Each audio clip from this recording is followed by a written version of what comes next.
എടാ അടിക്കടാ കിടിലം പോലടാ. എന്റെ ആമ്പിള്ളാരുണ്ടെന്ന് പറഞ്ഞിട്ട് എന്ത് കാര്യം, ഒരു ഉപയോഗത്തിനില്ല. എല്ലാ പണിയും ഞാൻ ഒറ്റയ്ക്ക് ചെയ്യണം. എന്താ മക്കളെ, വിഷുവിന് നമുക്ക് കണി കാണണ്ടേ? ആ സദ്യ കഴിക്കണ്ടേ? പായസം കൂച്ചണ്ടേ? എനിക്ക് പാൽ പായസം, എനിക്ക് പാലടാ. അമ്പടാ, എന്നാ എനിക്ക് പോയി സാധനം വാങ്ങിച്ചിട്ട് വാടാ. ഞാൻ പോവില്ല. എടാ ഒന്നും കടയിൽ പോയിട്ട് വാടാ, അവളിപ്പോ ബാങ്കിൽ നിന്ന് വരും, ഇവിടെ കുറെ പണിയുണ്ടെന്ന്. അച്ഛൻ എനിക്ക് പോണോന്നൊക്കെ ഉണ്ട്, പക്ഷെ എന്താ ഇന്ത്യയുടെ ഭാവി എന്റെ കയ്യിലായി പോയില്ലേ? അതെന്താ അച്ഛൻ ഞാൻ ഇവിടെ നിന്ന് എണീച്ച വിക്കറ്റ് വീഴും. ഞാൻ നേരത്തെ എണീച്ചപ്പോ ഒരു വിക്കറ്റ് വീഴുന്നു. നിന്റെ ഭാവി ഞാൻ ഇല്ലാതാക്കും. ഒന്ന് പോടാ കടയില്. എനിക്ക് വയ്യ, അവന്റെ അടുത്ത് പറ. എടാ അവൻ കൊച്ചിടാ. കൊച്ചാ യവനാ?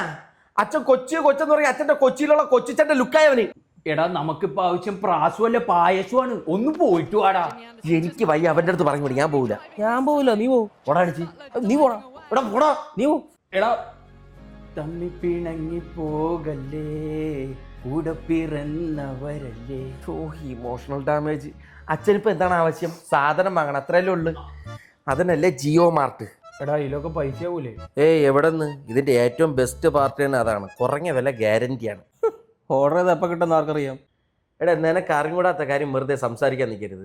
അച്ഛാ, നമ്മൾ ഓർഡർ ചെയ്താൽ എത്രയും പെട്ടെന്ന് തന്നെ അവർ സാധനം എത്തിക്കും. Free home delivery. അതുമല്ല, ഹിഡൻ ആയിട്ടുള്ള ഒരു ചാർജ് അവർ ഈടാക്കത്തില്ല. എത്രയാണോ അതിലെ എമൗണ്ട്, ആ പൈസക്ക് നമുക്ക് സാധനം കിട്ടും. കണ്ടാച്ചാ, നമ്മൾ ഇത്രയും സാധനം വാങ്ങിച്ചാൽ നമ്മൾ ഇത്രയും കാശ് സേവാക്കി. ലാഭമല്ലേ? അത് ലാഭ. അപ്പൊ അതും ഓക്കെ. ആ ഒരു കാര്യം മറന്നുപോയി. എടാ ഞാനൊരു 5 റബ്ബർ ഷീറ്റ് വണ്ടിയിൽ എടുത്തിട്ടുണ്ട്.